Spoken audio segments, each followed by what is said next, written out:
Well, it was a day of protest at the COP27 going on at Sharm el-Sheikh in Egypt.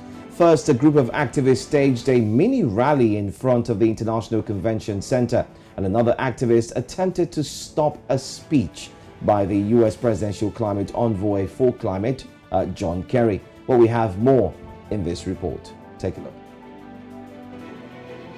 If anything is in doubt at the ongoing UN conference on climate change, it's not the resentment of many groups over what is perceived as lip service by highly industrialized nations to the unusual weather changes and its attending consequences on life and living. The Kyoto Protocol of 1997, which entered into force in 2005, sought to reduce carbon dioxide emissions and the presence of greenhouse gases in the atmosphere. Without much success, as highly developed countries paid little attention to the climate challenge, another agreement was reached at the COP21, which held in Paris, France. The 2015 agreement aimed to substantially reduce greenhouse gas emissions and again cut down carbon dioxide in the atmosphere. 7 years after, the story has really not changed, as the world is faced with worsening climate leading to excess rainfall and flooding, drought and heat. At the Sharm el-Sheikh, Egypt on Wednesday, the Big Shift project activists staged a protest outside the venue demanding exclusion of fossil fuels from any form of funding by the Multilateral Development Bank.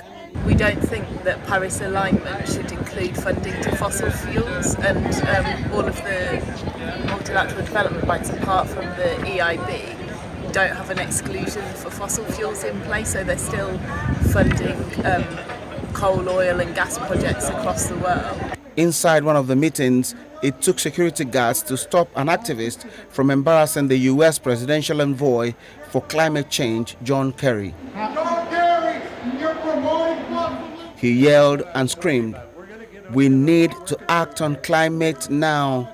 You are working for polluters." Actually, as you heard me say, no fossil fuels. U.S., China, Canada, Russia, Japan and other highly industrialized nations have a responsibility to lead the way in cleaning up the world and preserving the earth from the negative consequences of their mechanized processes. Until that is done, the world may just be waiting for another climate change conference for the talks to continue. Uzonna Ononye, reporting for News Central.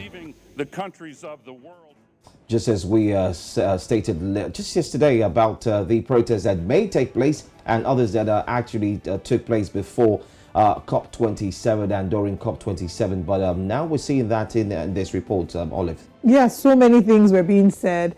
Now, we saw the climate activist who was protesting and telling John Kerry that he's working for those who are polluting the climate. Yeah. Yoweri Museveni has also condemned the West, saying that at the end of the day, you can't be giving one rule to Africa and then you're abiding by another rule. He has accused them of double standards, saying that they're telling Africans that we should stop using fossil fuels, but they've also returned to coal. So it's just really so much that needs to be done. So many conversations need to be had, conversations regarding climate financing. They've talked about 100 billion to be given to countries that are suffering from the effects of climate change.